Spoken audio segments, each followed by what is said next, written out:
দেখবো ববি হাকিমের পক্ষে ভোট হয় না হুমায়ুন কবিরের পক্ষে ভোট দেয়। শ্রীরামপুরের সাংসদ হিসাবে 4 বারের সাংসদ হয়ে গেছে, মানে ওনার কাছে কিসের এত অহংকার।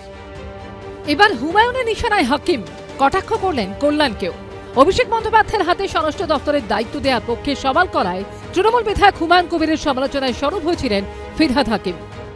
যারা বড় বড় কথা বলে না, তাদের বলবো যে মমতা ব্যানার্জি ছবিটা সরিয়ে দিয়ে একটা ইলেকশন জিতে দেখা। অভিষেক আমাদের সন্তান, ঠিক টাইমের সেগুলো আসবে, কিন্তু Mamata Banerjee is capable of doing everything.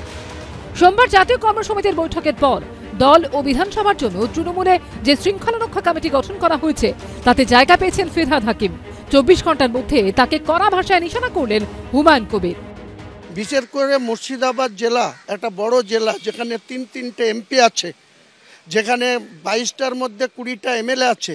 2021 থেকে 2024 এই যে 3.5 বছরে যারা রাজনৈতিকভাবে যে জেলাটা ববি হাকিম দেখছে, সেই ববি হাকিম মুর্শিদাবাদ জেলার 20টা এমএলএর সঙ্গে কদিন মিটিং করেছে, তাদের কোনো অভাব অভিযোগ শুনেছে?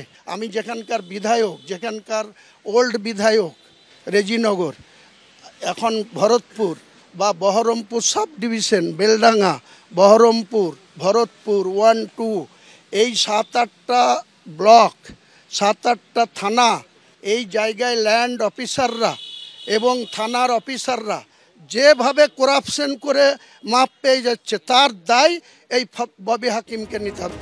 ফিরহাদ হাকিমের মতো হুমায়ুন কবিরের সমালোচনায় সরব হয়েছিলেন তৃণমূল সাংসদ কল্যাণ বন্দ্যোপাধ্যায়। মমতা বন্দ্যোপাধ্যায়ের যোগ্যতা নিয়ে প্রশ্ন তোলার ক্ষমতা কার রয়েছে? সৌগত রায়ের নেই, ববি হাকিমেরও নেই, হুমায়ুন কবিরেরও নেই, কারণ নেই। সোমবার তৃণমূলের জাতীয় কর্মসমিতিতে জায়গা পাওয়ার পরদিন কল্যাণকেও কড়া ভাষায় আক্রমণ করেছেন তৃণমূল বিধায়ক হুমায়ুন। একজন সাংসদ বলেছে হুমায়ুন কবিরকে মমতা ব্যানার্জিকে নিয়ে কথা বলার, তার এত বলার অধিকার আছে আর আমাদের বলার অধিকার নেই? আমরা একটা এতই নগণ্য যে আমি কথা বলার কোনো অধিকার থাকবে না? হুমায়ুন কবিরকে হয় তো তিনি কে, সেটা তো দলের নেত্রীর কাছে তিনি তো সমর্থন করুন, আর তিনি কে সেটা আমি মুর্শিদাবাদের মানুষকে দিয়ে ওনার কথার জবাব দেব। মুর্শিদাবাদের ভোটাররা ওনার কথার জবাব দেবে যে হুমায়ুন কবিরের ভ্যালু মুর্শিদাবাদে কতটা আছে না ওনার হুগলিতে কতটা আছে, সেটা উনি প্রমাণ করবেন শ্রীরামপুরের সাংসদ হিসাবে। যদি কেউ পার্টির শীর্ষ নেতৃত্বের বৈঠক, কর্মসূচি, সাংগঠনিক পদক্ষেপের পরেও তারা যদি কেউ কোনো অবাঞ্ছিত অপ্রয়োজনীয় বিতর্ক তৈরি করার চেষ্টা করেন, সেটা তার ব্যক্তিগত ব্যাপার। গোচরে এলে তারা কনসার্ন অথরিটি, কনসার্ন ফোরাম বিষয়টি দেখবে। সব মিলে হুমায়ুনের মন্তব্যে এখন তৃণমূলেই উথাল পাথাল।